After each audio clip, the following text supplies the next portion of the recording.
Haleluya Tuhan. Terima kasih buat kasih setiamu dalam kehidupan kami. Haleluya Tuhan.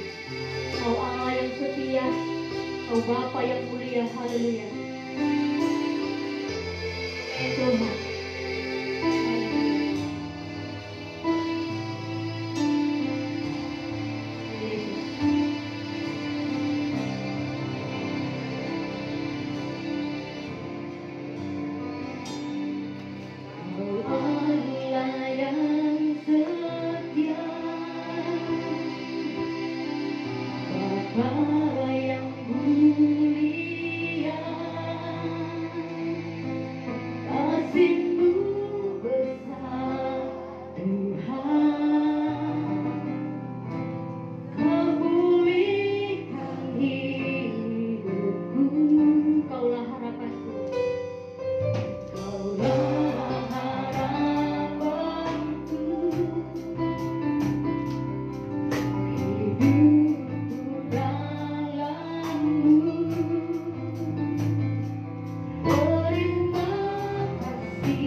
Terima kasih ya Bapa. Biarlah kiranya di tengah-tengah ibadah ini kami rindu Engkau berbicara kepada setiap hati kami. Tuhan sendiri mempersiapkan setiap hati kami untuk menjadi tempat yang indah bagi kebenaran-Mu. Biarlah dengan kekuatan dan kuasa Roh-Mu ya Tuhan, kami dimampukan untuk melangkah bersama dengan Tuhan dan hidup seturut dengan kebenaran-Mu.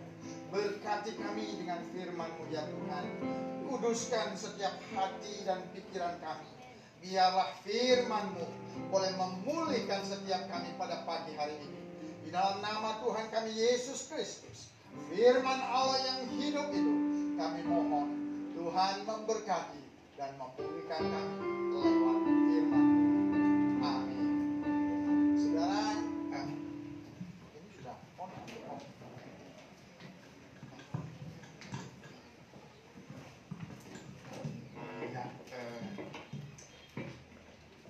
Terima kasih atas kesempatan kita boleh bersekutu bersama dan beribadah bersama di dalam anugerah Tuhan, untuk bersama-sama bertumbuh di dalam kasih karunia Tuhan dan bertumbuh lewat kebenaran firman Tuhan. Barangkali ada yang banyak yang pasti tidak mengenal saya di sini ya. Apakah saya memperkenalkan diri kembali? Pernah saya melayani pada waktu di sana ya? Oh, pengayoman ya. Jadi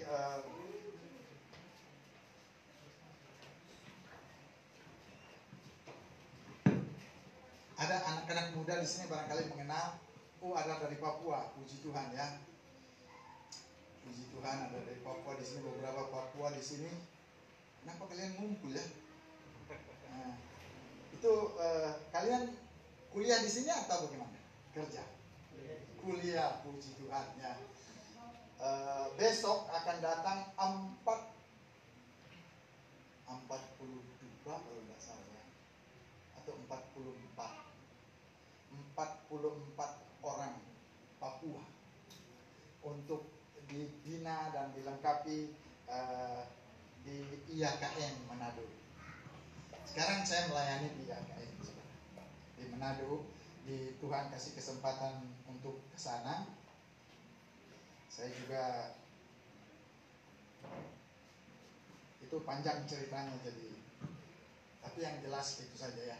Saya melayani di Manado dan kemarin minta tolong mereka transit. Besok transit di sini 44 orang anak calon mahasiswa, dan mereka semua mendapat beasiswa dari Kemenang, saudara. Dan mereka ke Manado. Kenapa begitu jauh ya? Jayapura sebenarnya ada juga, di Sentani juga ada, ada Staken. Tapi mereka ke Manado karena orang Manado lebih giat promosi, lebih aktif barangkali bergerak. Jadi dia jemput ke sana. Saya punya rektor, wakil rektor 1, dekan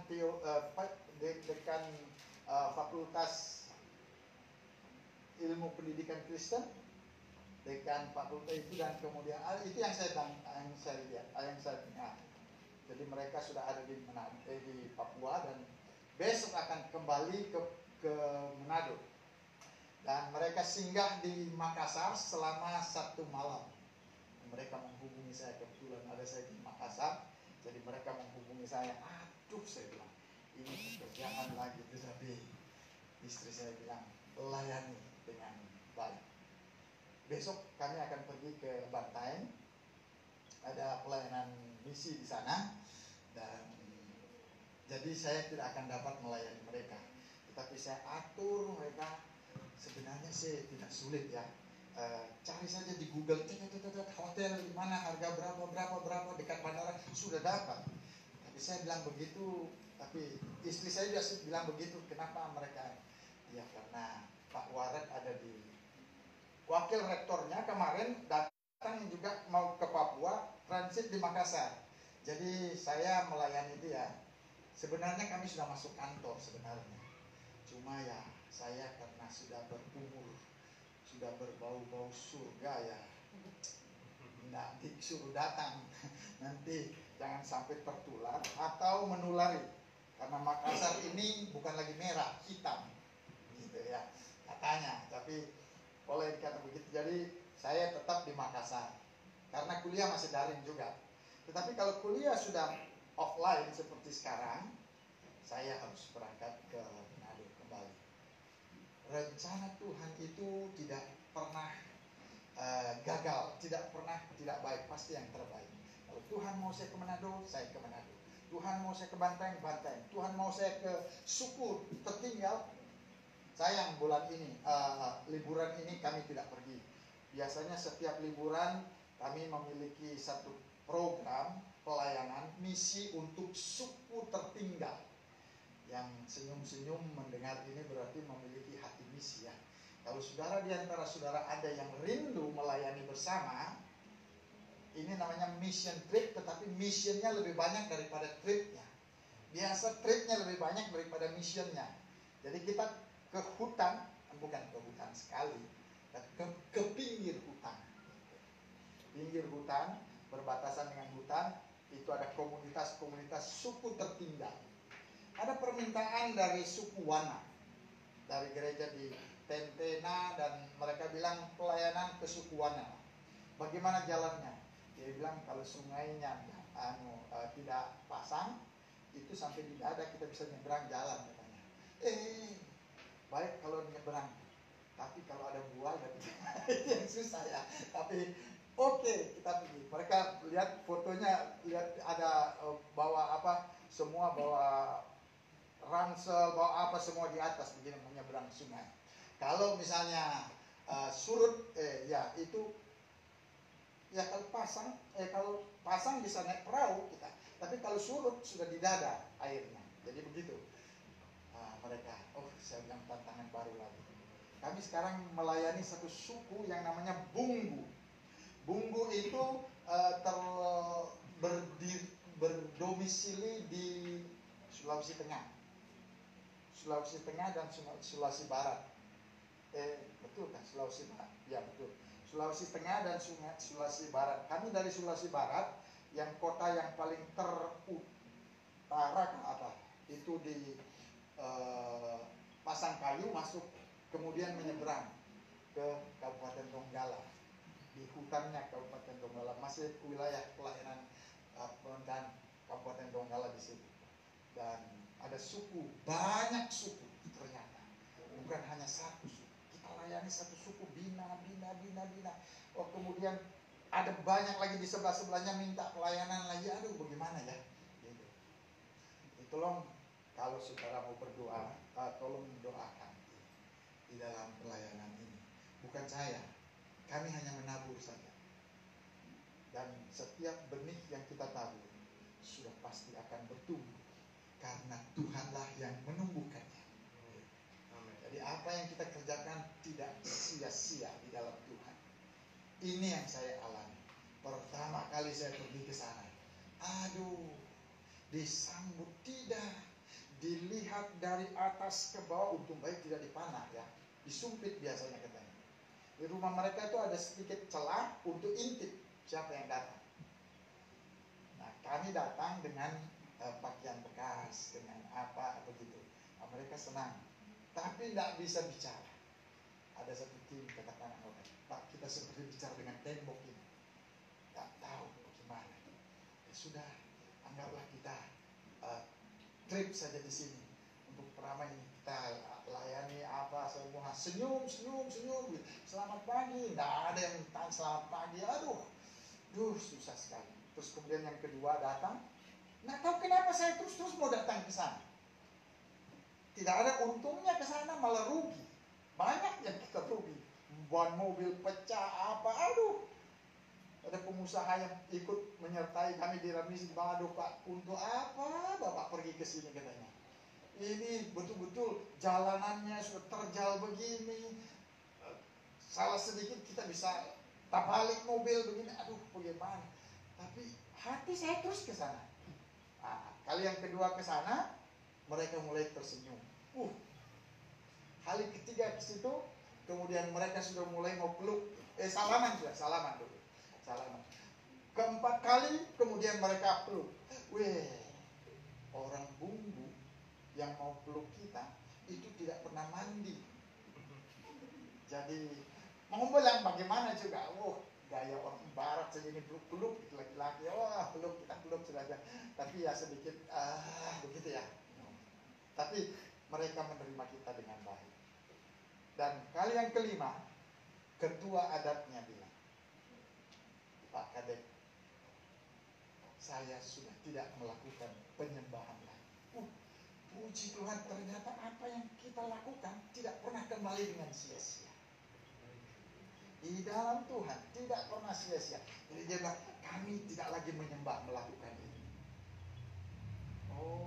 Karena waktu itu terakhir kita pergi, bukan terakhir, yang sebelumnya kita pergi, semua pengkhotbah, mahasiswa-mahasiswa, semua berbicara tentang berhala. Kita tidak mempersiapkan pelayan firmannya itu baku atur begini. Kita berbicara tentang berhala. Semua dari renungan pagi berhala, renungan malam berhala, hari Minggu berhala, kemudian semua sudah siap berhala terus.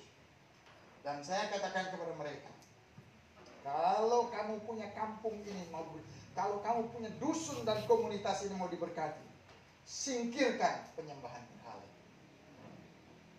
Gitu, singkirkan. Tapi saya tidak membuangnya ya, nanti bagaimana? Tidak tahu, saya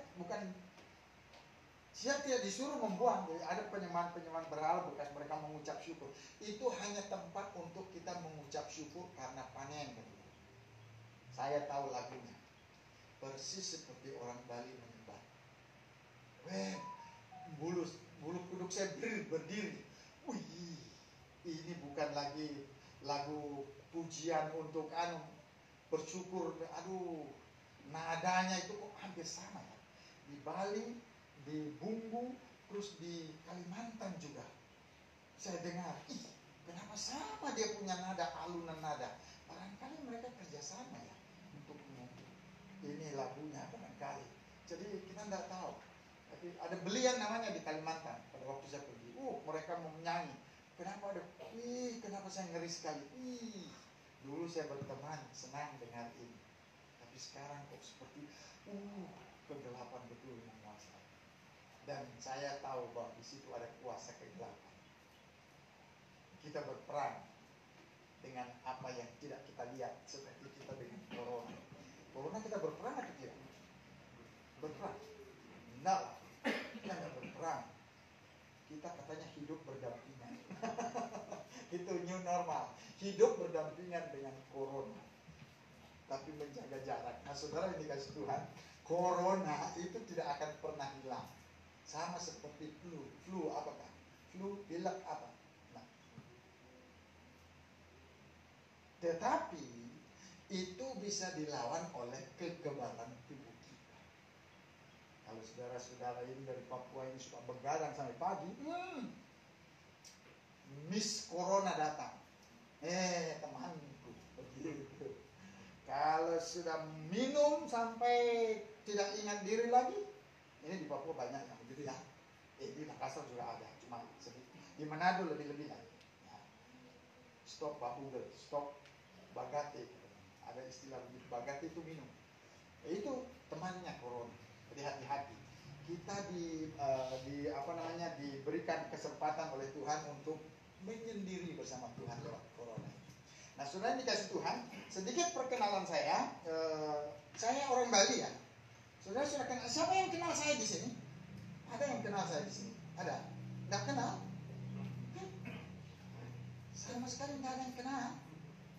Saya kira sudah terkenal sekali.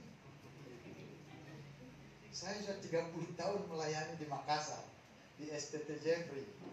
Terus kemudian tahun 2016, 17 ke 16, 17. Pendeknya tahun begitu, saya tidak lagi melayani di STT Jeffrey. Kemudian Tuhan pindahkan saya ke Manado. Saya bilang, kenapa ke Manado Tuhan? Tidak tahu apa rencana Tuhan. Tapi saya sudah 2 tahun di sana, 3 tahun sudah di Manado. Belum tahu jalan-jalan Manado. Ada orang Manado di sini?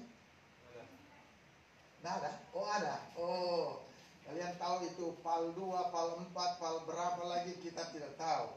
Yang saya tahu itu hanyalah kampus, Pateli ya. Pateli, Malalayang, kemudian Mantos. Mantos itu mallnya. Dengan gereja di Winangun. Itu setiap minggu kita jalan. Tempat lain, enggak tahu. Kemana kita pergi? Pak, ini belum pernah kemunakan? Belum. Sudah lama di sini kemunakan. Untuk apa kemunakan? Tidak ada pelayanan. Oh, nanti kita siapkan pelayanan. Sampai sekarang nggak ada. Itu gaya orang Manado. Ya. Oh, nanti kita pergi ya. Ya. Tapi nggak sampai sekarang. Mungkin kasih ya. Mungkin kasih ada yang bawa. Kawan koan yang kacang itu apa? Kawan koan. Koan. Ya, pergi beli kacang. Di situ kacangnya memang enak. Saudara yang dikasih Tuhan, saya orang Bali, nama saya adalah Kadek Astike. Ya, Kadek Astike itu orang Bali. Sebenarnya nama di ijazah adalah Made. Jadi sekarang gabung-gabung, tapi lebih suka dipanggil Kadek. Jangan salah sebut karena huruf A dengan huruf O itu mirip sekali. Antara Kadek dengan Kodok. Waktu saya di Korea, nama saya diperkosa. Ada yang paling Pastor Kodak. Kodak. Kadek bukan Kodak. Oh, saya ingat Kodak. Jadi ya biasa Kodak. Terus Kodak, aduh Kodok lagi. Ya, jadi Kadek. Pertama nama Pastor May, Made kan May. Itu nama paling terkenal di dunia. Kalau di Korea, Made in Korea. Itu. Kalau Cina, Made in Cina. Jadi dipanggil May. Saudara saya melayani di Makassar, istri saya melayani di GKKA. Sudah pensiun, tetapi masih melayani di sini di Ebenezer. Tadi kebaktian perdana untuk offline. Offline hanya beberapa orang saja dulu, dibatasi. Jadi yang seperti saya tidak boleh. Kamu jangan sampai kamu yang kena, kita tidak boleh ibadah. Saya bilang main-main begitu ya. Nah, terus rawan katanya, terus yang lain-lain boleh hadir, anak-anak muda, keluarga-keluarga muda tadi rame, tidak, mungkin tidak terlalu banyak ya, tapi mereka sudah ibadah perdana, uji coba gitu. Nah, nanti mungkin seterusnya. Ini kalau sudah dibuka begini, boleh kumpul begini ya, mesti saya Pak Kadek kapan datang ke Manado, ya bilang begitu ya. Aduh Tuhan, sebenarnya sih saya bukan tidak mau datang, tapi ya masih suka di Makassar bersama keluarga jadi. Nah, jadi Tuhan tahu. Jadi nanti saya akan pergi. Saya bilang, Bu Rektor, kapan saya dibutuhkan, saya berangkat. Tapi mana dibutuhkan? Orang kuliahnya daring, lewat apa namanya, Zoom. Kecuali kalau kuliah tatap muka, saya berangkat. Ujian mereka sekarang. Nanti ujian minggu depan, dia bilang, Menir Kadek itu bisa lewat Zoom saja. Kita offline, tetapi ini lewat Zoom saja. Oke, terserah. Kalau mau saya menguji. Kalau tidak, tak apa-apa. Saya tak perlu menguji. Nah, saudara yang dikasih Tuhan, itu sedikit perkenalan saya. Kalau saudara ke Manado, silakan menghubungi. Saya akan jemput di bandara, tapi saudara yang bayar tiketnya. Saudara yang dikasih Tuhan ya. Pada pagi ini saudara kita akan belajar tentang Be Still. Saudara tahu lagunya? Be Still itu bagaimana ya? When the ocean rise and thunders roll, begitu ya. I will soar with you. Susah saya. Tapi ini lagu kenangan saya selama perjalanan di Korea itu saja lagu yang ada. Satu kaset di mobil itu saja diputar. When the ocean rise and thunders roll, I will soar with you another storm. You are gitu ya. And I will be still and know you are God. Gitu ya. Ini lagu sebenarnya diinspirasi dari Markus pasal 4 ayat yang ke-35 sampai 40. Mari kita lihat. Ada di layar ditampilkan. Ada Alkitab yang ditampilkan biasa begitu. Kalau gereja-gereja biasa menampilkan, jadi kita malas bawa Alkitab. Saya juga malas, bukan malas ya, tapi ini Markus pasal 4 ayat 35 sampai 41.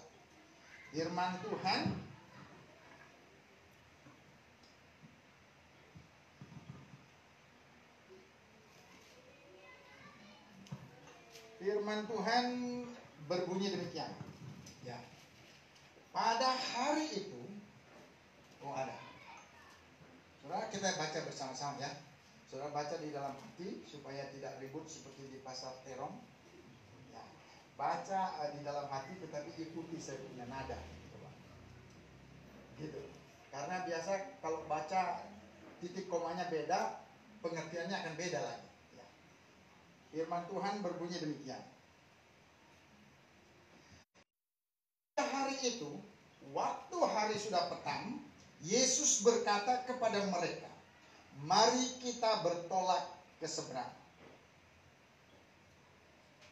Mereka meninggalkan orang banyak itu lalu bertolak dan membawa Yesus beserta dengan mereka dalam perahu di mana Yesus telah duduk, dan perahu-perahu lain juga menyertai dia. Lalu mengamuklah angin taufan yang sangat dahsyat dan ombak menyembur masuk ke dalam perahu sehingga perahu itu mulai penuh dengan air. Pada waktu itu Yesus sedang tidur di buritan di sebuah tilam. Maka murid-muridnya membangunkan dia dan berkata kepadanya, "Guru, engkau tidak peduli kalau kita binasa?" Sebenarnya lebih tegas lagi. "Guru, engkau tidak peduli kalau kita binasa?" Ia pun bangun, menghardik angin itu dan berkata kepada danau itu, "Diam, tenanglah." Lalu angin itu reda dan danau itu menjadi teduh sekali. Lalu ia berkata kepada mereka, mengapa kamu begitu takut? Mengapa kamu tidak percaya?" Mereka menjadi sangat takut dan berkata seorang kepada yang lain, "Siapa gerangan orang ini sehingga angin dan danau pun taat kepadanya?" Jadi mereka lagi berpikir di dalam hati, siapa? Ini biasanya orang yang mendengar firman Tuhan, kenapa begini dan sebagainya. Nah, saudara yang dikasih Tuhan, saudara, saya percaya bahwa saudara sudah berulang kali membaca bagian firman Tuhan ini, bahkan barangkali hafal ceritanya. Tetapi mari kita bertumbuh bersama-sama, kita melihat bersama-sama bagaimana anugerah Tuhan untuk kita lewat ini. Tenang dan ketahuilah bahwa aku adalah Allah. Itu dalam Mazmur. Saudara dikasih Tuhan, inti atau kunci daripada ini adalah ayat yang ke-40, saudara. Mengapa kamu begitu takut? Mengapa kamu tidak percaya? Saudara yang dikasih Tuhan, ketika ketidakpercayaan itu muncul, ketakutan mulai. Ketika kekhawatiran, keraguan itu muncul, maka kekhawatiran itu mulai menjelma dia. Mulai ada. Dan apabila kekhawatiran itu tidak dipatahkan, atau kekhawatiran itu tetap menguasai, maka iman kita menjadi gugur. Iman menjadi luntur. Saudara, saya berbicara iman, ada dua macam iman. Iman yang menyelamatkan itu, dan iman yang living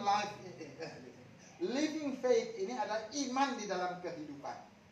Iman yang menyelamatkan ini dari Roh Kudus, kemudian iman ini akan berdinamis, akan berkembang. Dan bukti daripada iman yang menyelamatkan itu adalah iman dalam kehidupan.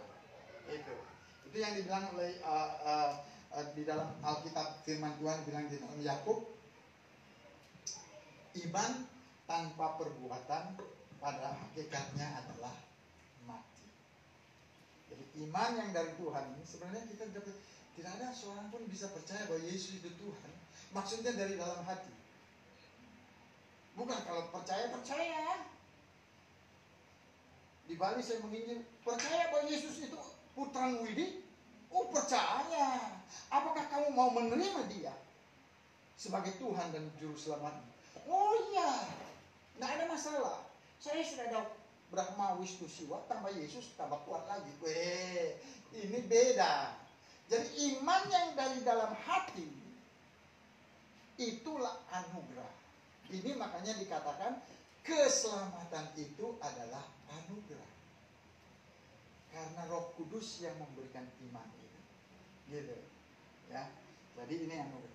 Jadi bukan karena kita mampu. Nah, kenapa saya pindah dari Hindu ke Kristen? Bukan saya mencari Allah.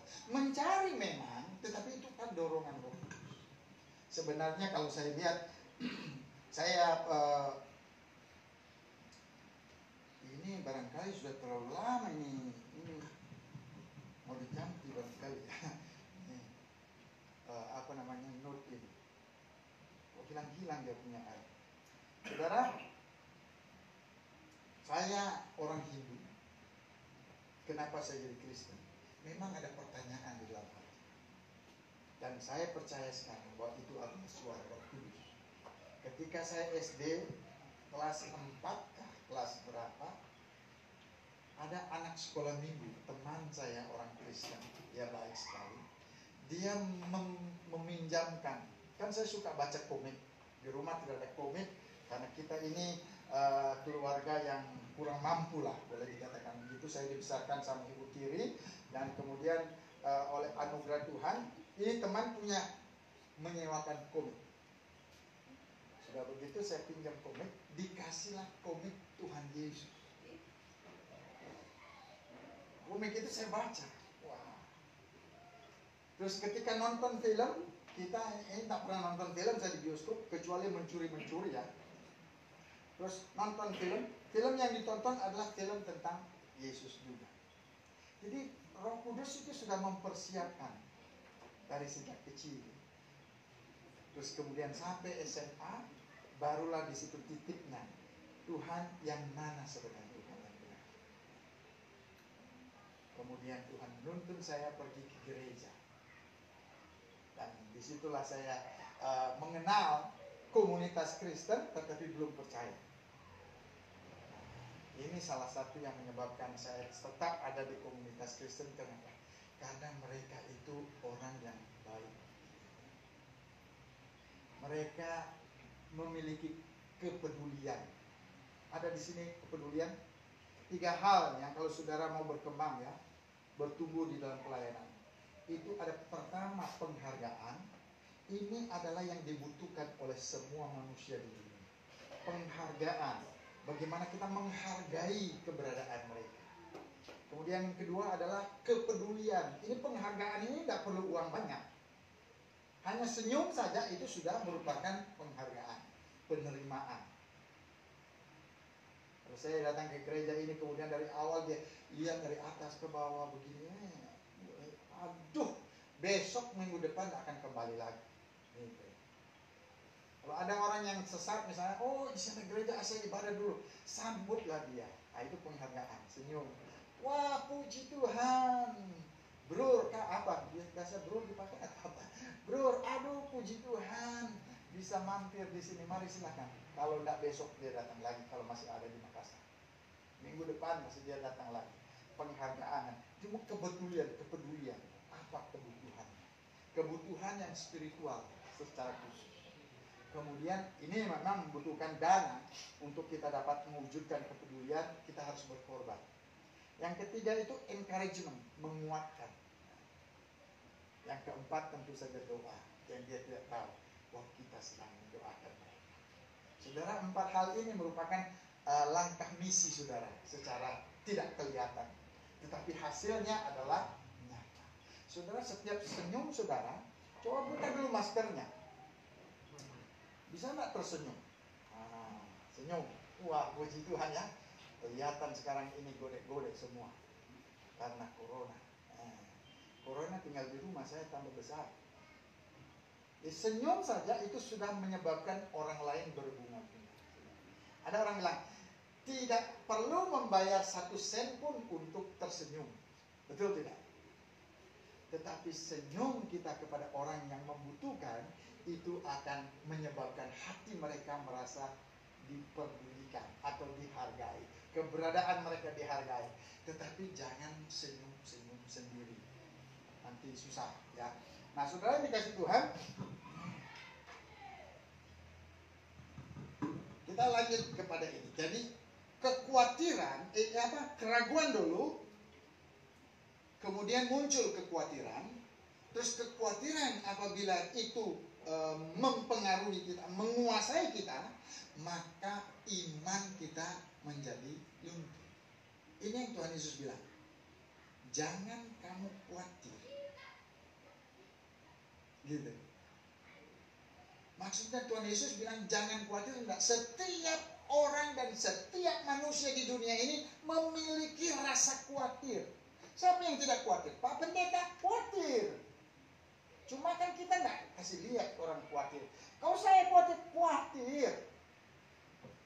Setiap masa kehidupan kita, ya, itu memiliki tingkat kekhawatiran yang berbeda-beda.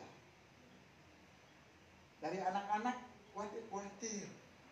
Tapi dia tidak khawatir tentang apa yang dimakan, apa yang diminum. Enggak, karena mamanya dan papanya sediakan pasti. Kita rela tidak makan untuk anak supaya dia makan. Jadi dia tidak pusing. Itu makanya masa kanak-kanak adalah masalah yang paling indah. Tapi dia khawatir yang lain. Remaja khawatir lain lagi. Orang tua mulai dumba-dumba kalau punya anak remaja. Kalau boleh anak itu tidak mau melewati masa remaja itu baik barangkali ya. Karena masa remaja ini masa yang paling labil dan pemberontak dan sebagainya. Kita hubungi dia, HP-nya nggak dijawab. Aduh, kembali dari Tuhan, bagaimana ini? Di mana kamu kah? Gitu. Nah, itu kekhawatiran orang tua. Ketika anak-anak sudah mulai besar, kapan anakku dapat jodoh ini? Khawatir lagi, gitu ya. Nah, saudara yang dikasih. Nah, Tuhan Yesus maksudkan di situ, jangan biarkan dirimu dikuasai oleh, itu yang dimaksud oleh Tuhan Yesus. Kalau diterjemahkan secara jelas lagi itu, tapi panjang jadinya. Jangan membiarkan kekhawatiran terus menerus, itu sebenarnya maksudnya. Atau jangan terus menerus kamu hidup dalam kekhawatiran. Ini kasusnya kan present perfect gitu, di dalam bahasa aslinya. Jadi jangan kamu terus menerus hidup dalam kekhawatiran gitu. Jadi bukan tidak khawatir. Khawatir itu wajar secara manusia, tetapi kekhawatiran itu tidak menguasai. Nah, ini dikatakan ini. Kenapa kamu begitu takut? Mengapa kamu tidak percaya? Itu akhirnya ketakutan mulai muncul, kepanikan ada. Di dalam perahu mereka panik. Saudara pernah membaca dari waktu bangsa Israel keluar dari Mesir? Saudara tahu ceritanya itu? Kalau saya cerita lagi 30 menit kan. Ini kita makan siang sudah jam 10:30. Jam berapa selesai? Jam 11 ya. Oke. Kalau saya ini biasanya begitu, jadi maaf. Nah, saudara, pada waktu bangsa Israel keluar dari Mesir, ini di depan pada waktu itu di pihak Herod namanya, itu bangsa Mesir, Firaun dengan segala pasukan berkuda dan kereta berkuda, dengan senjata yang canggih, dengan kekuatan maksimal, mengejar bangsa Israel dengan tujuan apa? Memusnahkan mereka. Wah, di tepi danau, di tepi Laut Merah itu, di kota Herod itu, mereka tidak bisa kemana-mana. Ke depan ada laut. Pergi ke kiri, padang gurun. Lari ke kanan, padang pasir. Mau menyerang, mati. Jadi tidak ada jalan. Kemudian firman Tuhan mengatakan bagaimana? Mereka panik. Musa, apakah karena di Mesir tidak ada tanah yang cukup untuk mengubur kita, kamu mau mengubur kita di sini hidup-hidup dengan tidak berharga begitu? Wah, mereka komplain. Musa juga berdoa, mau komplain bagaimana? Akhirnya Tuhan membuat mujizat. Muncul kemudian lagi, saat tiada jalan, Tuhan buka jalan. Tidak ada sesuatu yang mustahil bagi Tuhan. Nah, saudara yang dikasih Tuhan, firman Tuhan pada pagi ini mengatakan bahwa ketakutan akhirnya menyebabkan ketidakpercayaan, akhirnya menimbulkan ketakutan di dalam menghadapi situasi. Nah, kalau kita lihat lagi kebenarannya dari sejak awal, saudara, di dalam di dalam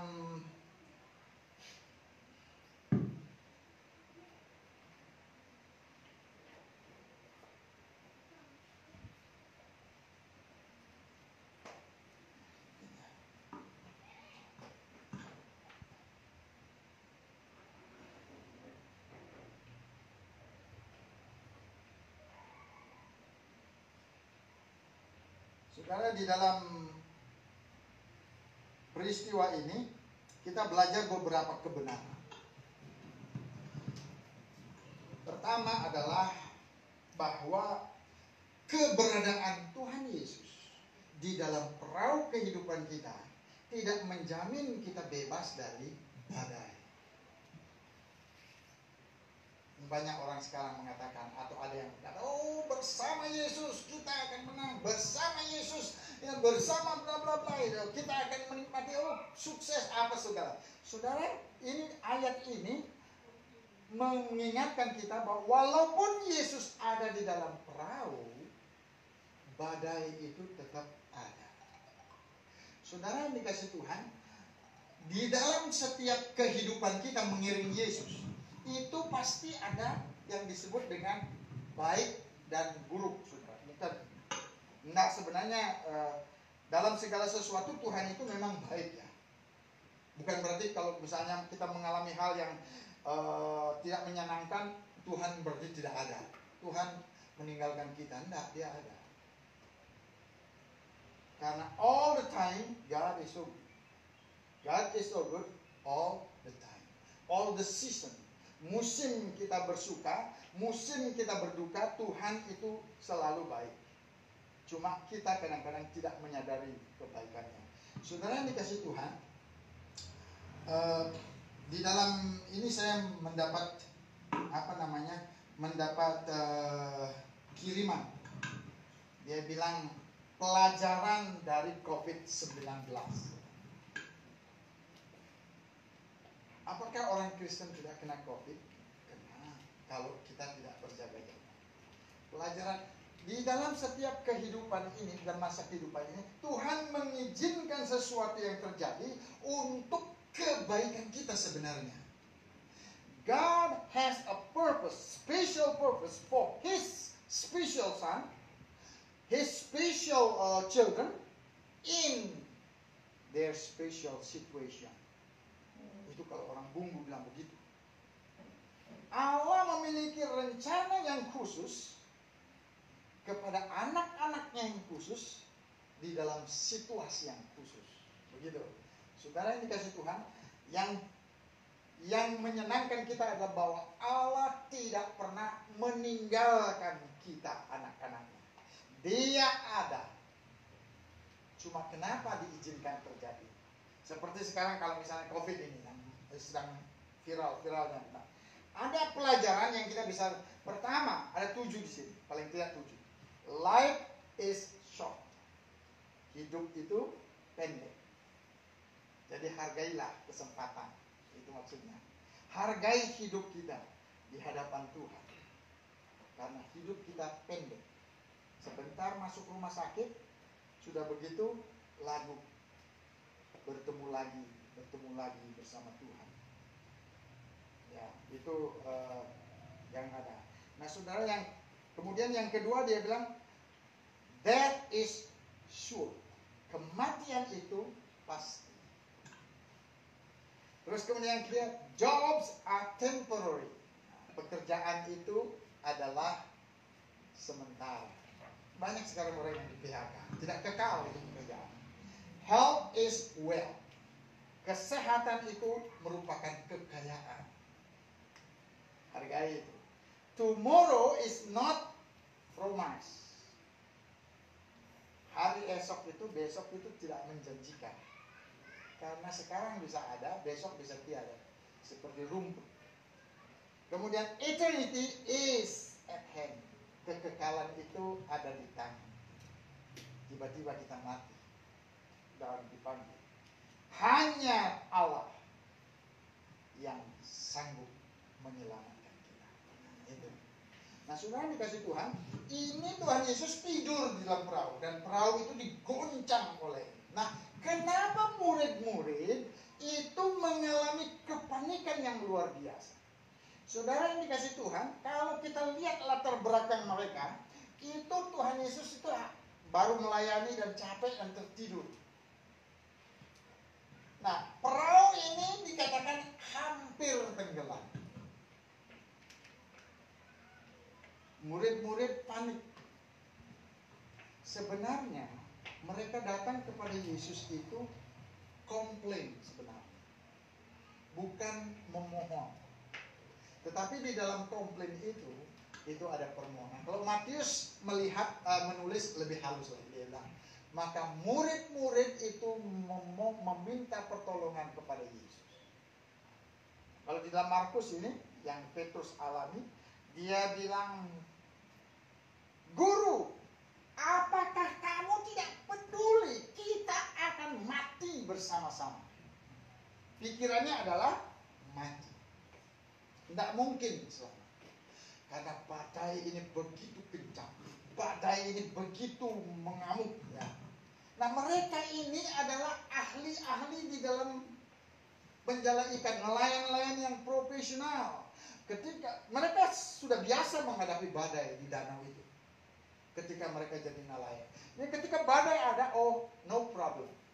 Saudara yang dikasih Tuhan, apabila kita mulai menganggap enteng sesuatu di dalam kehidupan kita, maka kita akan mengalami hal-hal yang tidak enak di dalam kehidupan kita. Menganggap enteng situasi yang ada dan mengandalkan kekuatan sendiri, Yeremia bilang, terkutuklah mereka yang mengandalkan kekuatannya sendiri, yang mengandalkan kekuasaannya, yang mengandalkan orang lain dan sebagainya. Tetapi diberkatilah yang mengandalkan Tuhan. Nah, saudara, ketika badai datang, dia tidak langsung meminta tolong kepada Yesus. Saudara, banyak keluarga di dalam kehidupan kita. Yesus ada, dia adalah kepala keluarga di dalam rumah tangga ini. Tetapi tidak dihargai kehadirannya. Saudara yang dikasih Tuhan, di tengah-tengah goncangan ombak, ketika dia datang kepada Yesus, baru persoalannya selesai. Mereka itu tidak percaya karena Tuhan Yesus bilang, kenapa kamu tidak percaya? Saudara, ini hal yang di dalam kehidupan kita, kalau kita mengalami situasi yang kurang menyenangkan, ingat bahwa Allah memiliki rencana. Dan pergumulan kita itu akan berakhir ketika kita menghargai kehadiran Yesus di dalam keluarga kita. Ketika Tuhan Yesus tidak dihargai, kapanpun tetap persoalan yang akan ada. Akan berkembang dan berkembang lagi. Tetapi ketika mereka datang kepada Yesus, Guru, kamu tidak peduli kalau kita mati sama-sama, ini nanti akan mati. Saudara yang dikasih Tuhan, pelajaran kedua yang tersembunyi di sini adalah itu perahu pasti akan sampai ke seberang. Ketika Tuhan Yesus bilang, mari kita bertolak ke seberang, itu pasti akan sampai. Cuma hampir tenggelam. Saudara yang dikasih Tuhan ya, Tuhan Yesus ada di dalam perahu kita ketika kita tidak menghargai kehadirannya. Maka persoalan, maka situasi akan semakin menjadi. Ketika kita bertelut bersama Tuhan dan mengatakan, Tuhan, saya membutuhkan Engkau. Tuhan bertindak. Saudara yang dikasih Tuhan, bukan berarti Tuhan tidak tahu apa yang kita alami. Tapi babak belur dulu. Masa kita sampai babak belur baru kita datang sama Tuhan? Saudara, murid-murid ini merasa diri mereka sanggup mengatasi semua persoalan. Tetapi badai ini rupanya begitu menghantam mereka. Dan perahu itu hampir tenggelam. Perahu itu tidak akan tenggelam karena Yesus ada di dalam. Tetapi hampir tenggelam. Kekhawatiran mulai muncul, kepanikan mulai muncul, dan sebagainya dan sebagainya. Saudara, ada satu ilustrasi dari bukan dari COVID, dari Covey namanya, penulis buku. Tebal bukunya, tetapi intinya itu cuma begini kecil, banyak sekali. Nah, dia bilang situasi yang kita alami semakin buruk karena kita mengandalkan kemampuan kita sendiri. Kalau kalau motivator kerja keras, bla bla bla bla bla bla. Dia bilang begini, peristiwa yang kita alami sepanjang hari ini tergantung daripada sikap kita di dalam menghadapi situasi yang buruk itu. Tapi dia tidak katakan datang sama Tuhan. Positive thinking. Dia bilang, Bapak ini mulai sudah pakai jas, sudah pakai dasi, mulai mau pergi kantor. Tiba-tiba dia baca koran, mau sarapan, anaknya datang kasih tumpah kopi di baju. Wah, dia marah. Udah baik kan dia marah. Kemudian sudah begitu, dia memarahi anaknya, dia marahi juga istrinya. Kenapa taruh kopi di pinggir sekali? Sampai ini kesenggol dan tumpah. Anaknya nangis, mamanya menggerutu. Nah, persoalan mulai semakin, padahal persoalannya adalah kopi tumpah di baju. Kemudian dia ganti baju cepat-cepat, dia kasih anaknya makan cepat karena kita akan pergi. Kamu ketinggalan bus sekolah nanti. Sudah begitu anaknya itu makan seperti air terasa sekam. Apakah? Itu pepatah apa dia bilang? Nasi. Nah, pendeknya tidak ketelan baik. Dia tidak lagi, ayo naik. Kemudian sudah begitu, bapaknya ganti baju bla bla bla, kemudian naik mobil, kemudian sudah begitu, dia bilang, ayo cepat. Ketinggalan bus. Karena buru-buru, kencang lari mobilnya, ditangkap polisi, tilang. Kalau di Indonesia nggak ditilang ya. Tapi di sana di luar negeri ini, tangkap, ditilang, kemudian bayar tilang. 15 menit terlambat. Bus sekolah sudah lewat. Akhirnya dia antar anaknya sampai di sekolah. Anaknya turun dari mobil, tidak bilang goodbye, see you, thank you. Tidak. Datang, turun, kemudian jalan saja ke sekolah. Kemudian dia buru-buru ke kantor. Sudah begitu sampai di kantor, lupa bawa tas. Kembali lagi ke rumah, menggerutu lagi. Sepanjang hari menggerutu karena apa? Sikap. Kita tidak bisa katanya menghindari peristiwa-peristiwa. Kita tidak bisa menghindari COVID. Kita tidak bisa menghindari, tetapi sikap kita terhadap situasi itu yang akan menolong kita untuk itu. 10% itu adalah ditentukan oleh dalam mengatasi situasi itu 90% ditentukan oleh sikap kita terhadap situasi itu. Kalau secara spiritual, murid-murid ini memang sesudah hampir tenggelam baru datang kepada Yesus. Coba andai kata pertama kali dia datang kepada Yesus. Oh Tuhan, ini ada badai, bagaimana sekarang ini? Kemudian Tuhan Yesus bangun. Ya, di depan perahu. Nah, bagaimana lagu itu lagu Titanic. Titanic. Nah, sambil begini kemudian, tenang, diam, teduh, semua teduh. Saudara dikasih Tuhan. Kadang-kadang kita begitu. Ketika persoalan, kita mulai panik, inilah itulah, alalala. Kemudian baru datang kepada Yesus. Saya mengalami berulang kali peristiwa begitu ketika mengandalkan diri sendiri.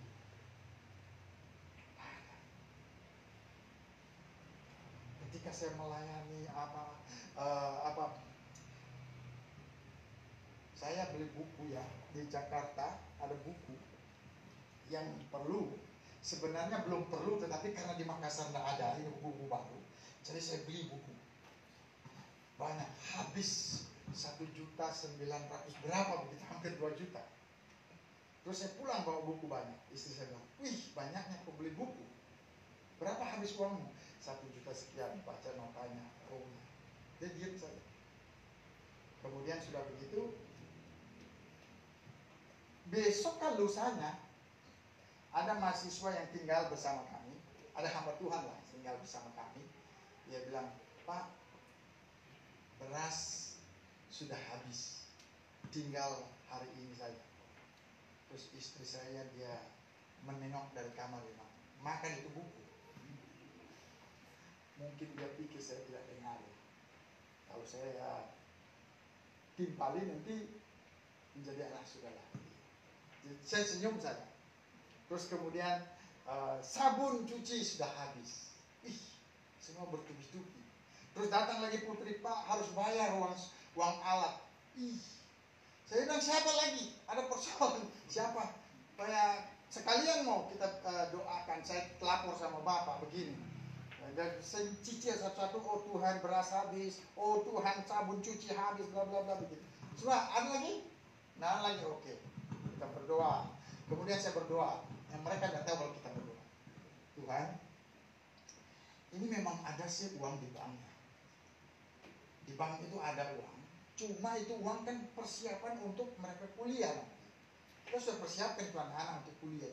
Kita makan seadanya supaya ada tabungan untuk mereka kuliah. Ini bukan main-main, saya punya anak 3 itu.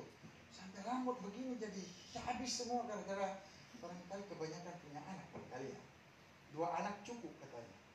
1 anak enggak sempurna. 2 anak yang punya anak 3 ada.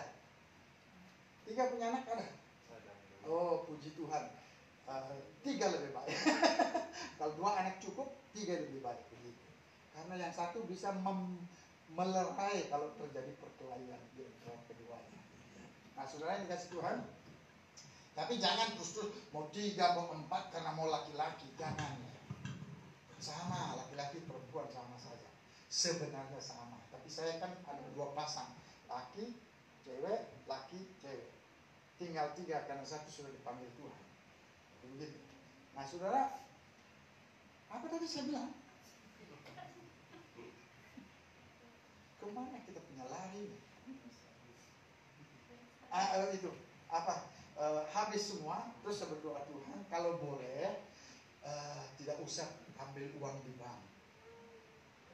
Kan dari kampus itu ditransfer ke bank. Saya punya persembahan.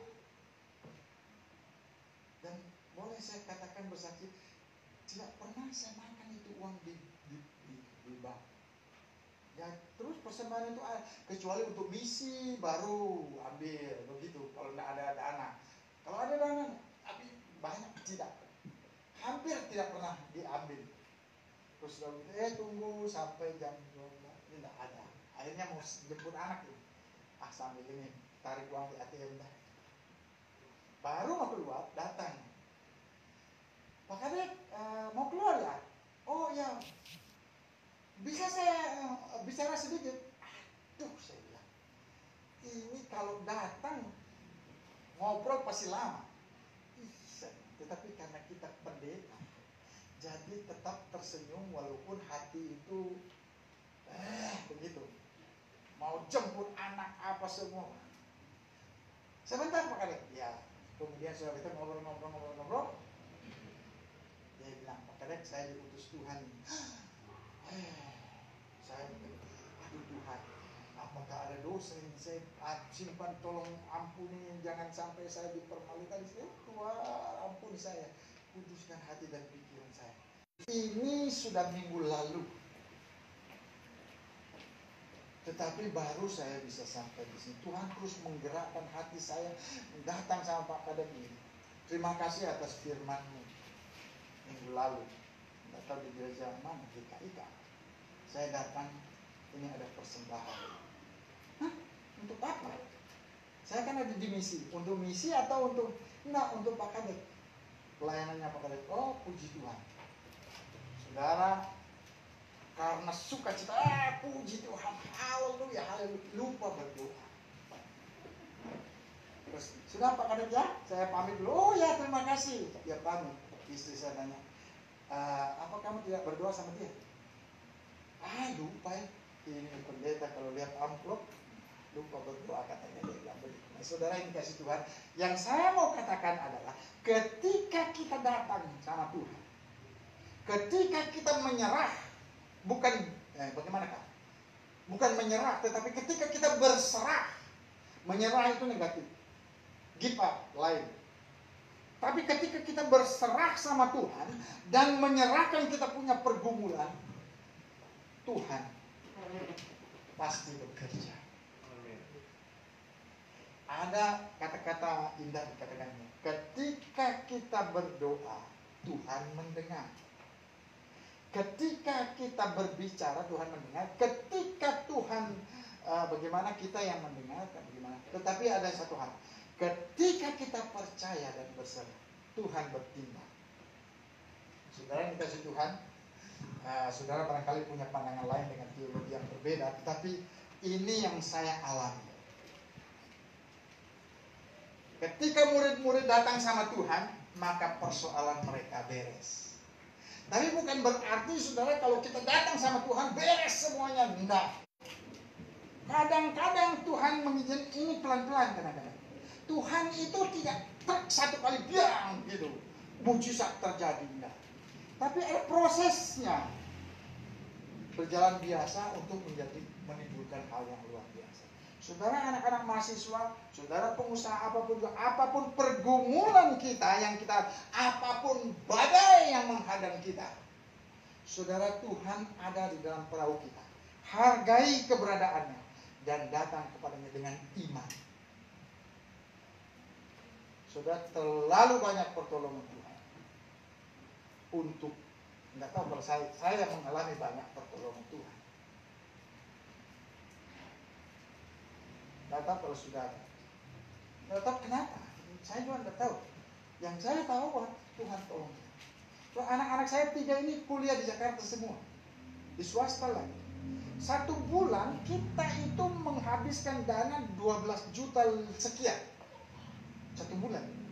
Tiap bulan kita hitung. Saya lemah, dari mana kita punya uang? Nggak tahu. Pendeknya kita bisa bayar. Pas dibutuhkan kita ada. Kebutuhan kita begitu, hidup kita begitu, hidup saya begitu, hidup kami sekeluarga begitu. Pas butuh, pas ada. Gitu. Ya, orang lain bilang, Pak adik ini kaya. Enggak lah.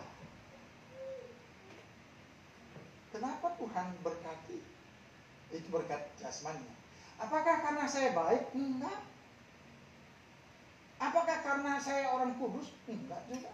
Kalau misalnya di dalam kehidupannya, nggak ada 100% kudus. Apakah saya rajin? Juga tidak. Tetapi berkat Tuhan itu selalu cukup.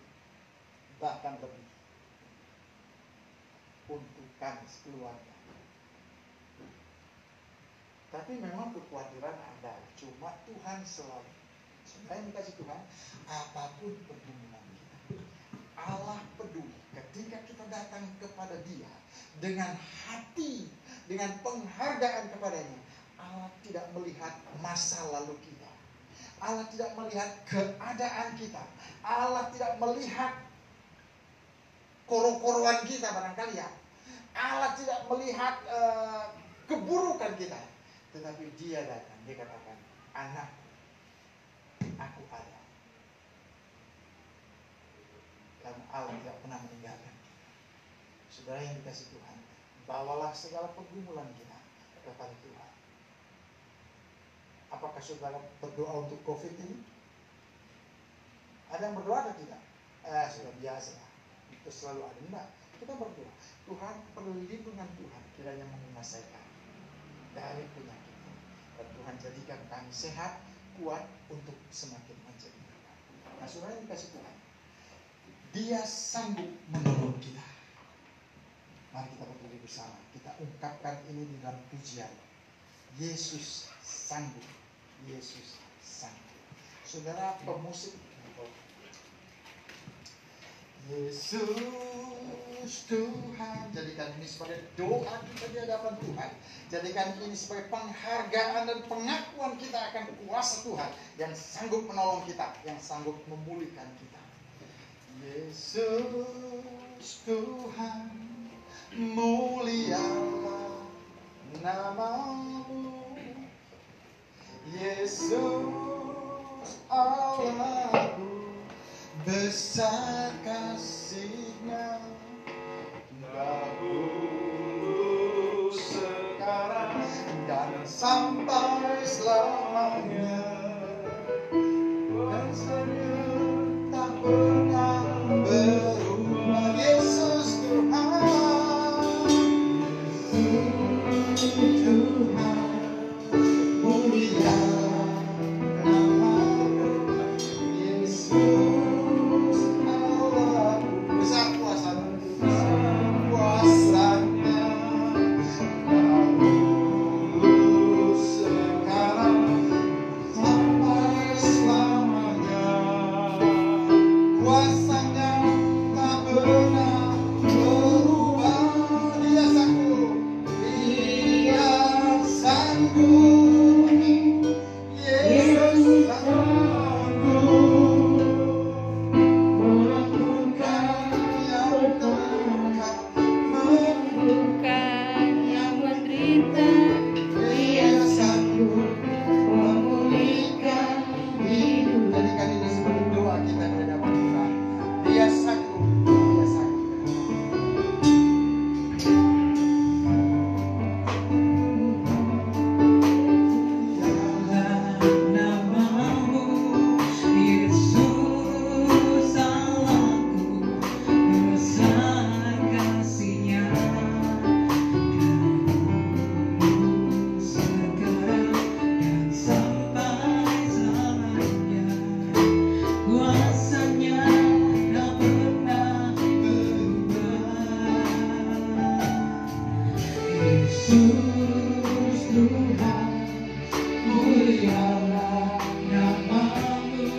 Jamah setiap tangan-tangan yang terangkat kepadamu, tangan-tangan yang terulur mengangkat hati mereka kepadamu ya Tuhan. Pulihkan mereka ya Tuhan. Jikalau ada yang menderita, jikalau ada yang tertekan, jikalau ada yang mengalami kesulitan ekonomi, cukupkan mereka ya Bapa. Dan jikalau ada yang tertekan, Tuhan hiburkan dan berikan kekuatan. Tuhan, jikalau ada yang mengalami sakit penyakit, dalam nama Tuhan Yesus kami mohon, Tuhan pulihkan kami semuanya Tuhan oleh anugerah. Di dalam nama Tuhan Yesus kami serahkan kehidupan kami, keluarga kami, anak-anak kami, masa depan kami. Tuhan berkati, Tuhan pimpin. Demi nama Tuhan kami Yesus Kristus, kami mohon urapan